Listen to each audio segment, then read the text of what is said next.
Okay, welcome everybody. Today is Wednesday, February 10th, and we are gathered for our weekly Lunch and Learn, which is now done virtually. So you could bring your own lunch, although I do see someone is making everybody snacks. Who's baking? I see someone was baking before, so I hope you share. Okay.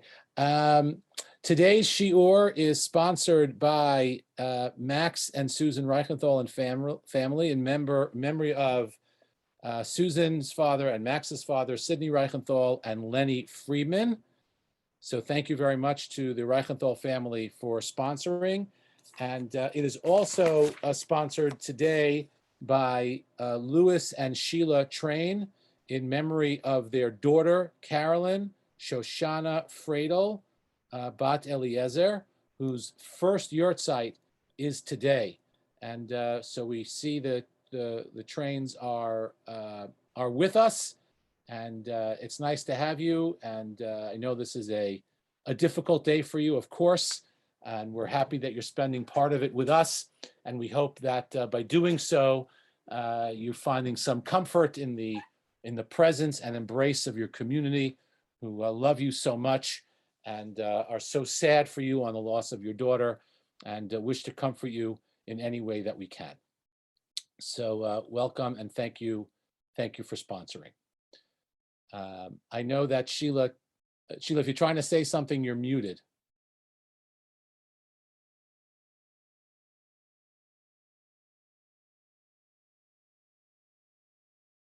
Okay, so we are going to get started. I'm going to share the screen with the texts that we're going to be using, and then we're going to jump right in. Great topic today. I always think the topics are great, but this is a particularly great topic. So let's get started. Just got to share my screen. Okay, so this week is Parshat Mishpatim, and it is chock full of mitzvot, this week's Parsha. And this week we are going to talk about the prohibition of oppressing the convert, ona'at hager. There are actually two types of oppression of the convert that are talked about in the Torah. One is monetary oppression, and the other is verbal oppression. We are going to focus mostly today on the prohibition of verbally oppressing a convert. We're going to define what that means, what verbal oppression of a convert means, and we're going to understand why that is. When I sent out the email to the class, to the list of folks who participate in the class, I think I wrote something like this for the title. All Jews are created equal, or all people are equal, or are they?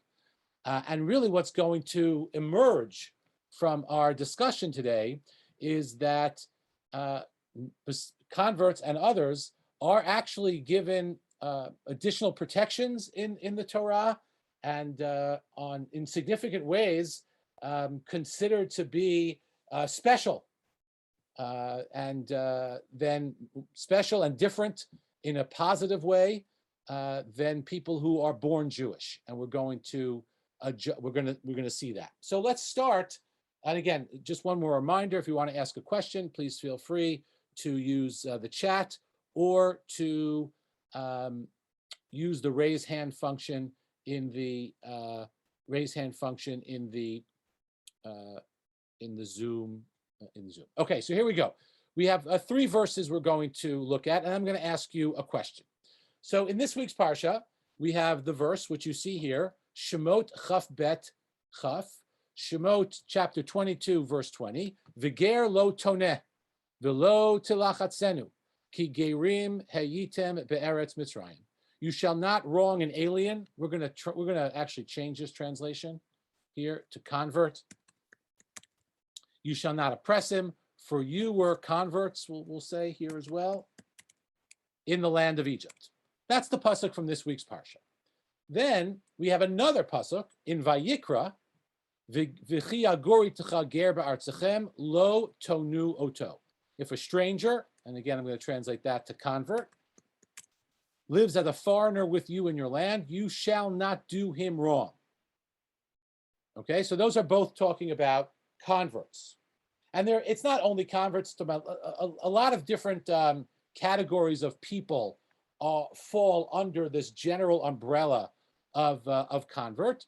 But we are just for the sake of this discussion, we're going to talk about converts in the technical sense. Okay, and so then we have a pasuk also in Vayikra, v'lo tonu ish et amito, v'yareta melokecha ki ani Hashem Elokechem. You shall not wrong, and we're going to wrong here is oppress, right? The word we're using is not just wrong; we're using the word oppress. So I have a question. I have two questions actually. Why do I need two psukim to tell me not to oppress the convert? Right? One right here in Shemot 22, telling me not to oppress the convert, and one right here in Vayikra, in Leviticus 19, also telling me not to oppress the convert. That's one question. And I have another question. If I already have a verse also in Vayikra, but this time Vayikra 25, that tells me not to oppress people, why do I need a separate pasuk, in this case two psukim, telling me not to oppress the convert? Right? I could do away with these two verses and just be left with this one in Vayikra Chavhei, in Leviticus 25, telling me don't oppress anybody. And I would know I shouldn't oppress a convert, I shouldn't oppress men, I shouldn't oppress women, I shouldn't oppress anybody. So two questions. Why do I need two verses telling me not to oppress the convert? And why do I need any verses at all? Even if, let me ask the questions in reverse. Why do I need a verse specifically telling me to not oppress a convert if I'm told not to oppress anybody? And even if I could answer that question, why do I need two verses telling me not to oppress the convert? Okay, those are the questions. Anyone want to suggest an answer to those questions? Okay, Zach, please unmute yourself.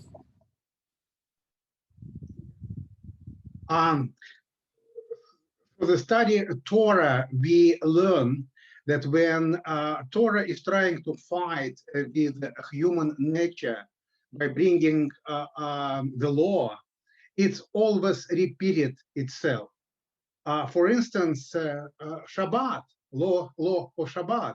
How many times in the Torah we have repetition that enforcing it? Similar thing over here, because human nature has so-called complex of superiority, and we could see it through whole history, Jewish history. We remember how Jewish immigrants from Germany were treated by Sephardic community in America. We have seen how Jewish immigrants to America from Eastern Europe were unwelcome by their brothers from Germany, and we see it time after time. Oh, that's great. Okay, that's a great insight. We're going to get to that in a little while. So Zach's suggestion is that actually answers both questions. We have a tendency to want to take advantage of people. And so we need extra protection for some people, and that is why we have a specific verse of protection for the ger, for the convert, which also explains maybe why we have two for the convert, because we need to stress how important that is. Okay. Is that you, Bobby Sue? Is that you who want to ask a question?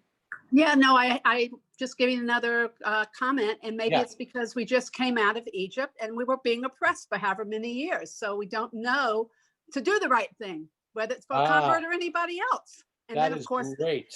And then, of course, saying it a second time is just to emphasize it. Right. So let me share with you something at the end, which I have a little bit later, which really matches up to what Zach and Bobby Sue said, Rabbi. which is, there's this phrase going around these days, hurt people, hurt people. I don't know if you've heard that before. Hurt people, hurt people. And I think maybe the Torah is protecting against that. Meaning God is talking to the Jews, you were enslaved, you were held as an underprivileged class because you were strangers, you were different. And now you are going to encounter another group of people who you, because you are hurt, may feel that you are able to hurt them. Hurt people, hurt people. And so God is telling us, remember, you were hurt in Egypt. Don't use that as an excuse or as a reason to hurt someone else. And it could be that that is what the Meshech Chachma is saying, where he says as follows, Ki gerim hayitem beretz Mitzrayim, where is it? No, I thought he said it, but maybe not. But I think that could be along the lines of what is going on here. That's excellent. Okay, let's keep going. We're going to read the Sefer HaChinuch, which is, we've been talking about that. The Sefer HaChinuch is the text that we use to study the mitzvah of the week, and we're going to go through and make some comments on the way. So here we go. Sefer HaChinuch, mitzvah Samach Gimel, number 63. Shelo lahanot hager bidvarim, not to oppress the convert with words. Shenimneu milahonot hager afilu bidvarim. V'echad min ha'umot shenitgayer v'nichnas b'datenu. That we have been prohibited from oppressing converts with words, and this is one from the other nations who converted and entered our religion. Shasur lo livzoto afilu bidvarim, that one is not allowed to oppress them even with words. We have to understand also what that means. We're going to get an example of that soon. Meaning, what does verbal oppression look like vis-a-vis a convert? And then the Sefer HaChinuch, of course, quotes our pasuk, Shene'emar, v'ger lo toneh. You must not oppress the convert. V'afal pi she'anu mazhirim b'zeh b'Yisrael. Like I said before, even though we have a general prohibition against verbally oppressing anybody, v'zeh kevan shenichnas b'datenu harehuka Yisrael. And once they've converted, they're like every other Jew. So again, why do I need the extra verse? Hosif hakatuv lanu azharabo. The Torah gives us an additional verse. V'gam nichbilah ha'azara. Not only do we have a special verse for the convert, it's repeated. Dichtiv in Vayikra, the pasuk that I showed you, lo tonu, pamacheret. So we have two verses for the convert. Why? This is actually along the lines of what Bobby Sue said and what Zach said. Why? There's a better chance that a Jew is going to oppress a convert, a person who's born Jewish is going to oppress a Jewish convert, more so than they would oppress a born Jew. Ki ha-Yisrael yesh lo go'alim shetovim el bono. When you insult or hurt someone in your community, other community members will come to their defense. They have long-term friendships. They may have relatives. They have relatives in the community. Lots of people know them. You can't talk to that person like that. But when it comes to a convert, they're new. They don't have family that's part of the community. They don't necessarily have long-term friendships in the community. And so they don't have someone who's going to, in the words of the Sefer HaChinuch, they don't have goalim, redeemers, people who will come to their rescue. And so we have to be extra careful because there's a greater chance that they are going to be hurt by our actions because they don't have anyone to defend them. That's one answer. Ve'od tamach erbo. And there's another reason why the Torah is especially careful about this. Sheyesh bo chashash shelo yachzor l'soro mikas habizionot. This is so amazing. We are afraid that if a convert is oppressed, they're going to say, what do I need this for? What did I jump through hoops and change my whole life and turn my whole world upside down to become Jewish if this is the way I'm going to be treated?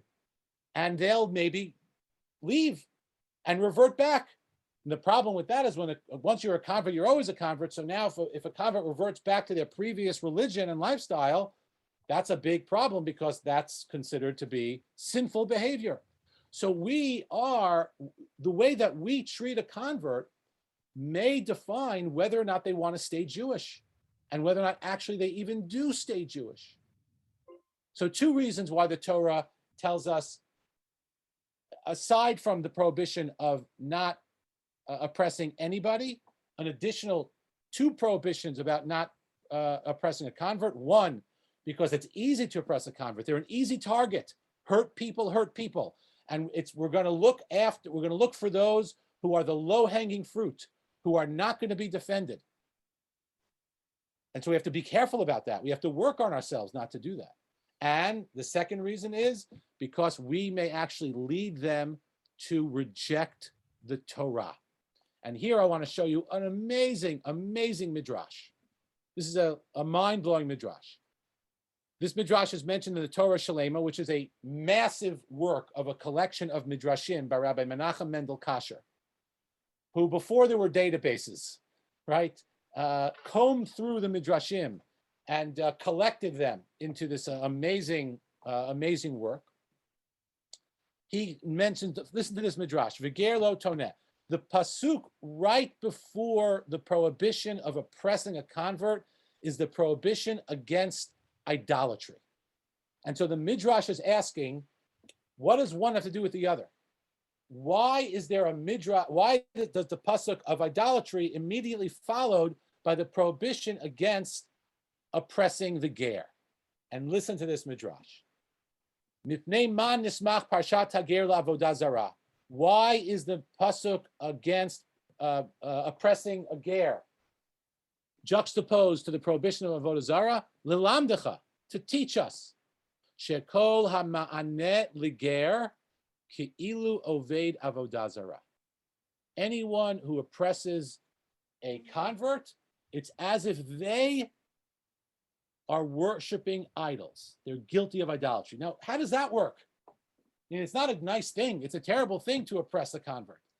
But to compare it to idolatry, which is likely the Torah's worst sin, how could it possibly liken the two? Well, the Midrash explains very, very powerfully. She'im yomarlo kama basar chazir b'binnecha. You go to a convert, you say, hey, how much pork is left in your belly? Kama nishikot yesh lecha ba'avodah zarah. How many times did you kiss your idols?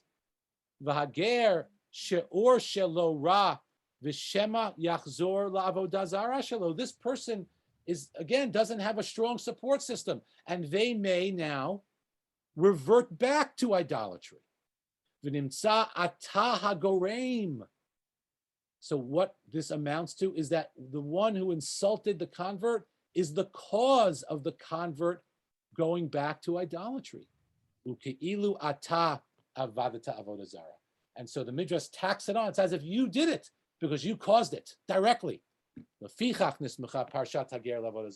why the portion of not oppressing the ger is juxtaposed to the prohibition of insulting the convert. So that's very much like what the Sefer HaChinuch said. So that's point number one. We have additional psukim and special psukim because we have to protect the ger because they have no one else to protect them, and we also have to protect them because they're sensitive, rightfully so, and we don't want what we do to cause them to leave what they worked so hard to attain. Okay, now what is the definition of ona'at hager? What is the definition of verbally oppressing a convert? Well, we saw two examples in the Midrash. How much non-kosher food do you still have in your belly, right? Or how many times did you kiss an avodah zarah? And here, the Sefer HaChinuch says, "Shelo tomar lo emesh hayita oved avodah zarah v'achshav nichnasna tachat kanfei hashchina." Yesterday you were an idolater, and now you entered under the wings of the divine presence. So extreme sensitivity is called for in this case. Okay, we're going to stop here. I know that Nitza wanted to make a comment or ask a question. So go ahead, Nitza. I think it's a beautiful, beautiful minhag or whatever, mitzvah. And that applies to our life as well, to nowadays.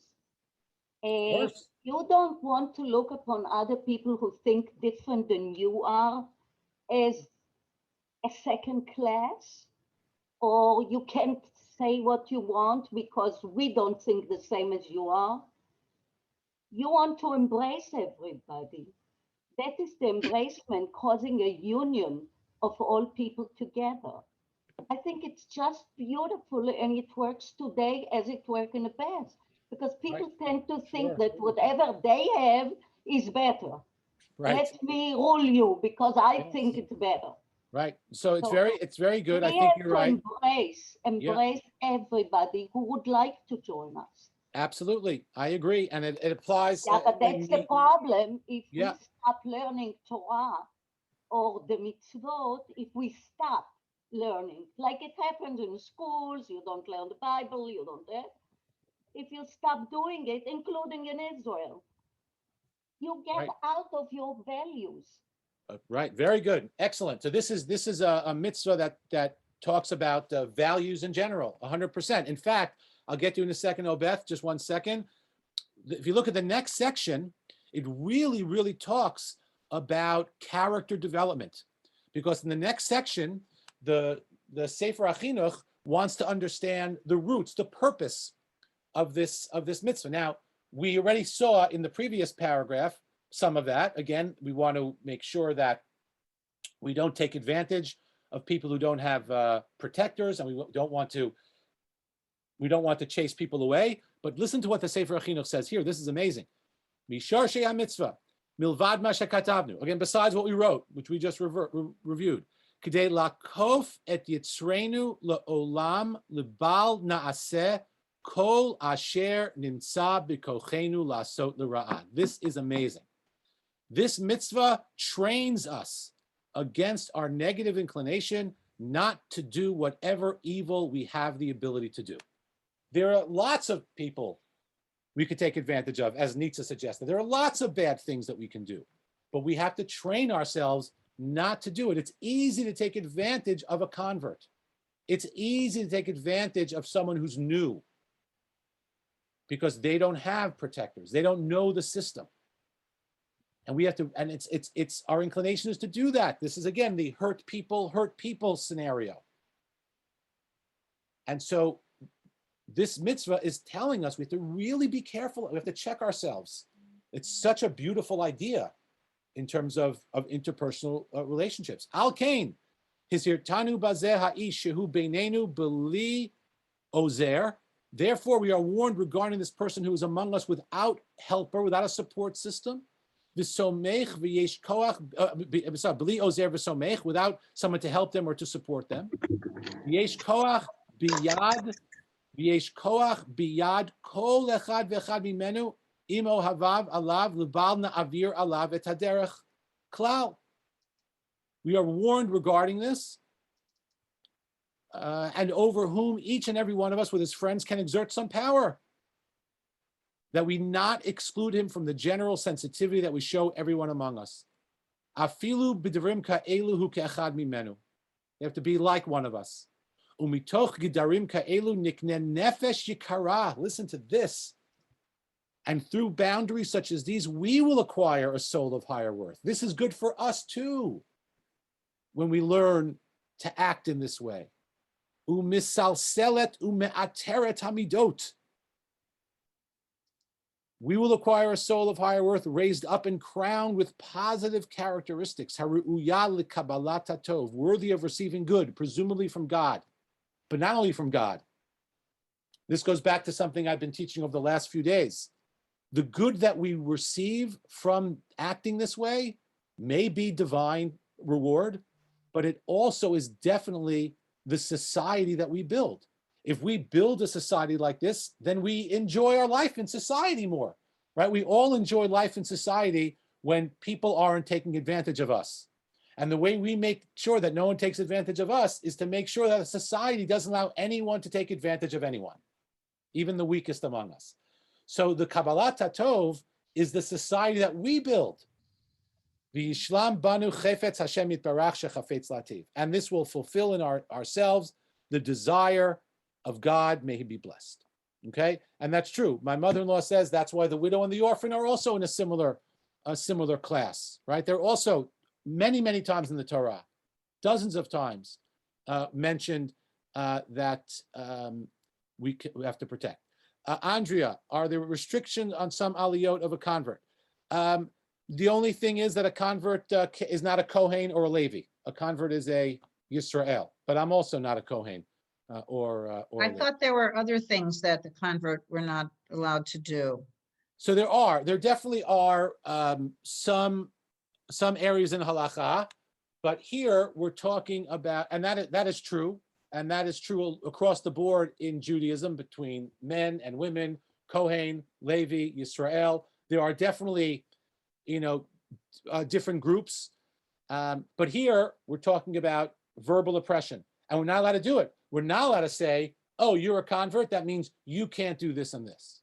Oh, you're a convert. You can't be a Kohen, right? We're not allowed to do that. Even though those rules are there, we're not allowed to use those rules as a way to verbally bludgeon a convert. Okay, go ahead, Obeth, you're up. In this case, the word convert is it only referring to an Orthodox convert or a conservative convert? Is it the same? Is it a difference? I don't want to get into the halachic distinctions between Orthodox conversions, non-Orthodox conversions, meaning in the context of the life that you live, right? In the context of who you are, a convert in your community has this protected status. Okay. What are this now? Now we move on. I don't see any other questions. I don't see any. I have one, Reb. I have something to say. Please, I Tommy. have a friend that lives in Houston for many, many, many years. Like I know her for 30, 40 years. And she was Christian and she converted to Judaism. She's married to a Jew. And she's an art teacher. She's an excellent lady and from all angles. And she told me one day, for the Jews, I am a convert. For the Christian, she said it in, בשביל היהודים אני נוצרייה, בשביל הנוצרים אני יהודייה. Yeah, it's terrible. I'm not here and I'm not there. Like she finds herself not really Jewish, not really Christian, and it's very confusing situation and it's very delicate. It's terrible. That's wonderful, and she does the mitzvot and she keeps kosher, and that is a terrible, terrible story. Situation, Ken. Terrible. Because it's not here and not there. It's somewhere. We have to, we have an obligation. We have to, now we see why. You see, this is a, thank you, Chana. Now we have a story, a real story. It's terrible.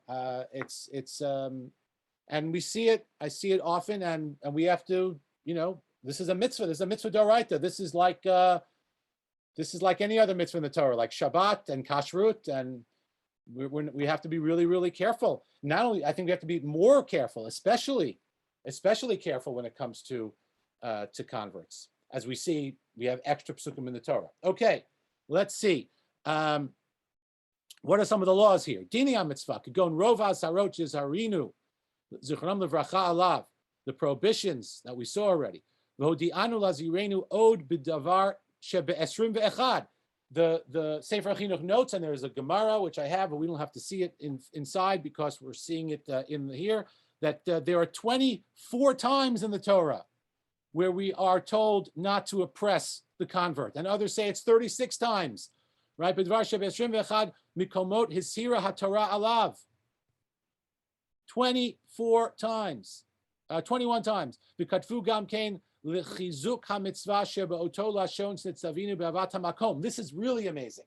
Let me show you a Rambam, and then I'll go back to the Sefer HaChinuch. The Rambam writes as follows. The Rambam writes as follows. Here it is. Ahavat hager sheba v'nichnas tachas kanfei hashchina shtei mitzvot aseh. Achat mifnei shehu bichlal re'im v'achat mifnei shehu ger. So remember, I said before, you're not allowed to oppress a Jew, and on top of that, there's a prohibition that you're not allowed to oppress a convert. So if you oppress a convert, you have violated 3 prohibitions. The one against oppressing a Jew, and the 2 against oppressing a convert. There's a mitzvah to love a ger, to love a convert.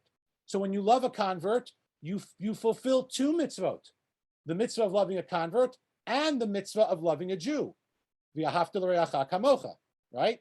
So we have 2 mitzvot in terms of loving a convert. That's what the Rambam says.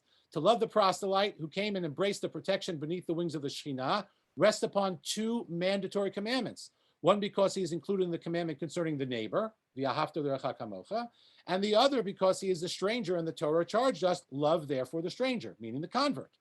And who else did God tell us to love? He commanded on the love for the stranger as he commanded concerning the love for himself. Amazing.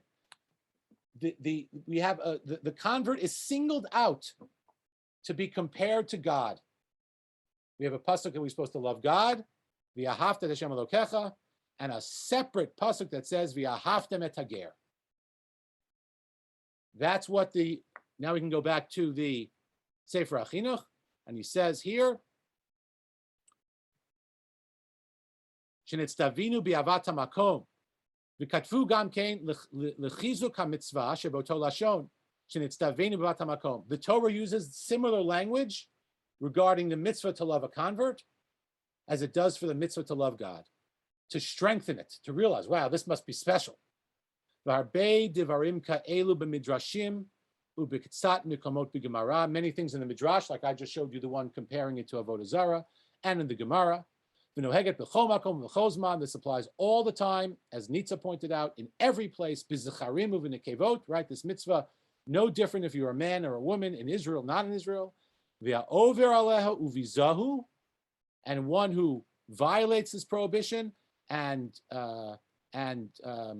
disgraces a convert, avar alav, has violated a negative prohibition in the Torah.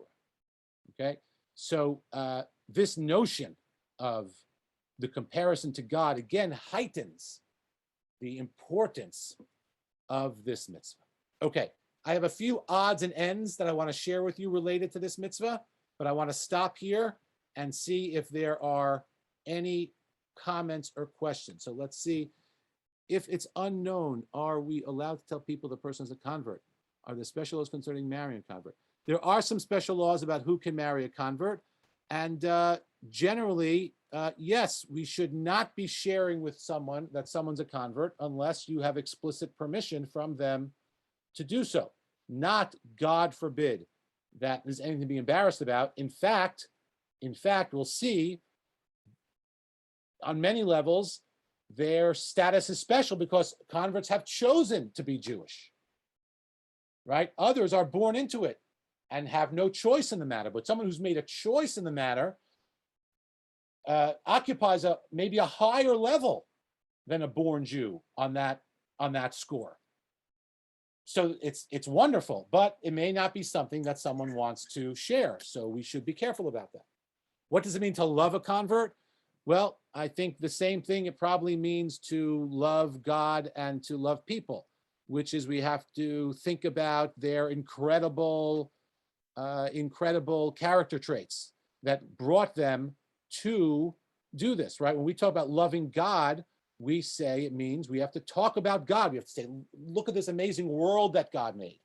Look at this amazing Torah that God gave us. That's what it means to love God. And the Rambam says it's like you're lovesick. You just can't stop thinking about God. So I guess the language is similar, and therefore we have to, in our minds, get ourselves accustomed to the idea, to think of this idea about the very, very high level of spirituality that a convert occupies. It may not lead to any specific behaviors. but the specific behaviors are things we're not allowed to do. We're not allowed to oppress a convert. We're not allowed to verbally oppress. We're not allowed to monetarily oppress a convert. And maybe under, I would say, Doreen, under the obligation of loving a convert is a convert has to be treated like everybody else. A convert goes to court, a beit din, they have to be treated like everybody else.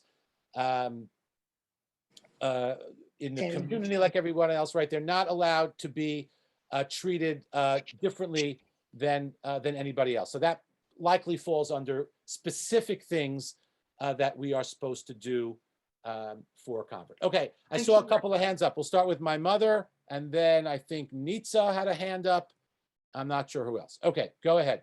Unmute Well, yourself. all I wanted to say was it just comes down to treating the convert like you would treat anybody else.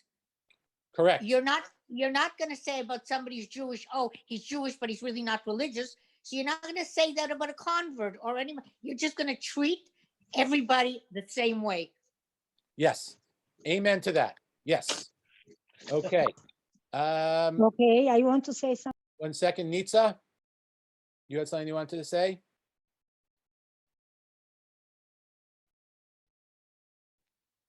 Barbara already said it. That Okay. we are all equal. We Excellent. don't have to point out somebody, he's Israel, he's not a convert anymore, he's a Jew. Excellent. Okay. Thank you. Okay. Chana. And Zach is next. Chana, unmute yourself, please. Okay, there is this פתגם, this saying that says, במקום שבעלי תשובה עומדים, אין צדיקים גמורים עומדים, right? Kolim la'amod. Okay. כן, so על אחת כמה וכמה, even more so, במקום שגרים הופכים להיות יהודים, this is much harder than Jew becomes בעל תשובה, because he was born Jew. A girl was not born Jew, and he has to go through all this. כל כך הרבה, זה כל כך קשה, it's so hard, and such a מאמץ, such an effort, and it has to come from the inside, from אהבת really יהדות and Israel. So it's, we have to think how, כמה הוא צריך לעבור, then of course we need to give him all the honor. Yes, excellent. Let me, Zach, before you make your comment, I want to respond to Chana's comment, but you're next. I want to respond to it, first of all, by reading a Meshech Chachma, and then by mentioning something else. So the Meshech Chachma is Rabbi Meir Simcha of Devinsk. You see his picture there that popped up on your screen? Okay. He wrote a commentary on the Chumash, and he says some really interesting things about this. First of all, he says along the lines that a lot of him saying, and that Chana just said, Ki bazeh yugdal ma'alato.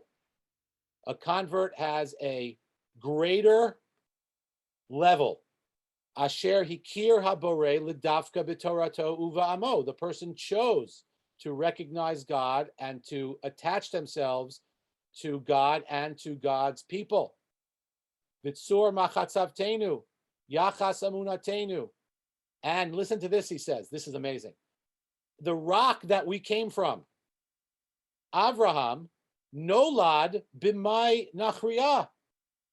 We're all converts, or at least we're all the descendants of converts. Avraham wasn't born from a Jew. Avraham was born from a Gentile mother. Ad ki hikir et boro, and then he became Jewish. But how dare we look at a convert and say, "Oh well, you came from what? We all came from the same place." Lo tonesha lo tizkarenu ma'asav harishonim klal sheyuchal lomar lecha, and then he backs it up and says, "Ki gerim hayitem be'eretz Yisraelim." You were here in this case. He means converts. You also came out of Egypt. Halalu ovdei avodah zara v'halalu ovdei avodah zara.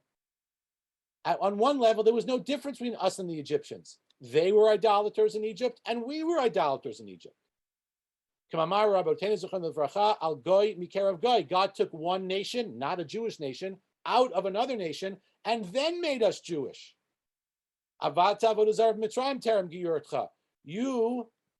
We worshipped idols in Egypt before our conversion. So what are we doing? right? Saying that you were this and that. We all came from the same place. Either whether you want to look at it as Avraham or Mitzrayim, we're all Gerim. Okay, Zach. But I try to say that I felt through my experience to become a traditional Jew, absolutely the same rejection what you just taught in your class, and I cannot add more than what Nita said. What a beautiful beautiful teaching we got today. I have seen on my own experience how another Jews from Russia were pushed away because people, especially in Orthodox circle, look down upon them. You from Russia, what type of Jew you are? They ask those questions with a certain grin on their face. I was lucky. I was actually very much determined to do it. But through all my years of teaching and my journey already exists for about 35 or so years, I always was surprised that in Orthodox circle, rabbis teach more about kashrut than about these not less important features. It's actually hurt me. Some fundamental human quality were abandoned from rabbinical teaching, from very rudimental, say hello, till what you just talk about it. This is the most important thing. Okay, sorry. Thank you, I made Zach. my peace. Thank you. First of all, thank you for sharing your personal story. That is very moving and distressing. And I'll just say, as the spokesman for all of the Jewish people, I am very happy that you stuck with it and didn't give up despite being discouraged. And this is an excellent time for me to remind everyone of what I often say.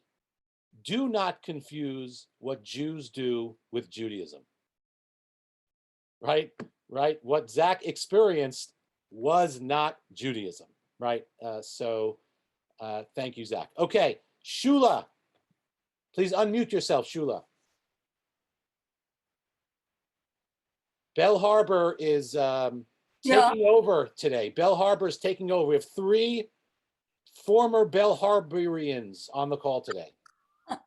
Okay. We have to remember also in the Torah context, it means what it means, right? In the modern context, it means misleading, but in the Torah context, based on the way it's understood by Chazal and all the Mefarshim, it's referring to a type of oppression. And part of that, by the way, I will tell you, is misleading. For example, there's a general prohibition about ona'at divarim. This is in the Minchas Chinuch, in, again, much later when we get there, in Mitzvah Shin Lamid Chet, Shelo lahonot echad mi Yisrael b'divarim. So, for example, one is not allowed, I'll give you an example of onat divarim.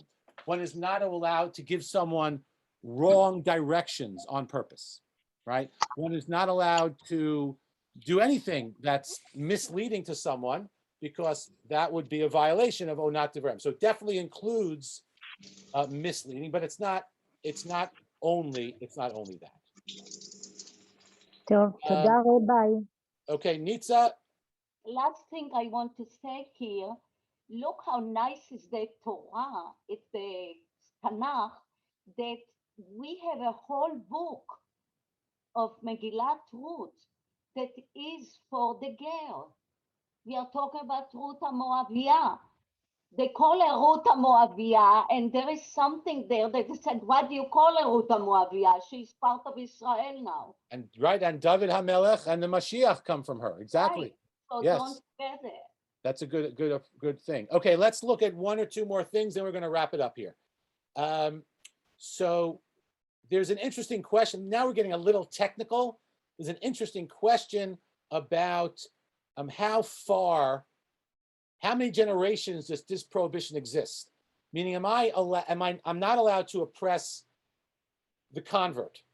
Meaning if I oppress the convert, not only am I violating the mitzvah against oppressing a Jew, I'm violating an additional 2 mitzvot against oppressing converts. But what about the convert's child or the convert's grandchild or great-grandchild? I'm not allowed to oppress them because they're Jewish. But if I do, am I violating just one prohibition against oppressing a Jew, or 3 prohibitions because now I'm tacking on the other 2 prohibitions against oppressing a convert? So it may depend on the reason, right? We said the Sefer HaChinuch gave us 2 reasons. One is they don't have allies. So it could be that also the convert's child and grandchild, even though it's been a generation or 2, still feels that they don't have, or may literally just not have, that stronghold in the community and don't have go'alim, as we said, right? Don't have people who are going to really step up for them. But if the reason for prohibiting this violation is because we have to give them special respect because they chose to be Jewish, then that would likely only apply to the actual convert and not the convert's kid.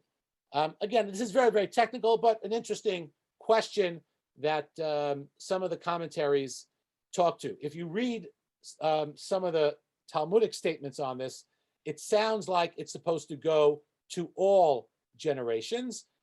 For example, we have this statement in the Gemara. Amar Rav, a different one. The Mishnah says, "Kishem she'ona'ah b'mekach u'b'memkar kach ona'ah b'dvarim." Right? Exploitation. Maybe that's a good word. Just as there's a monetary exploitation, there's also verbal exploitation. Lo yomar lo. This is interesting. Kama chafet zevu eino rotzel likach. This is a really great halacha in the digital age. I want to buy a computer. So I go to Best Buy and I ask someone to help me. And I say, I'm looking to buy a computer.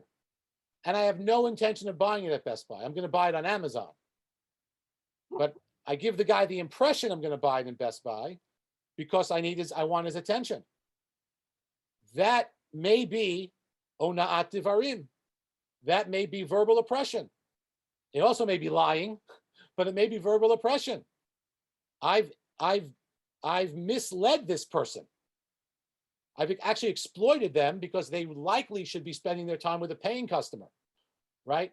Anyway, so, right, don't tell someone how much you're selling this for when you do not wish to purchase it. And here we go. If one is a Baal Tshuva or convert, if one is the child of converts, another may not remember the deeds of your ancestors. So it seems like it even goes back to the child of convert into many generations. Okay, Mom, yeah, go ahead. But why would you, but once it's a child of a convert, aren't they considered Jewish like anybody else? Why would you put that label on them? They're not the converts anymore. It's their father or their grandfather converted. Exactly. That's why the Talmud is telling us not to do that. The Talmud is telling us, don't do that. Right? You're muted now. The Talmud is telling us, don't do that. Don't treat converts differently, even the child of a convert, or because we may have this, again, they're low-hanging fruit. We may have the tendency to do that. And so therefore, we are told that we have to be very careful not to do that. That's that's why we're specifically being told that we should not do that. Okay, thank you so much, everybody.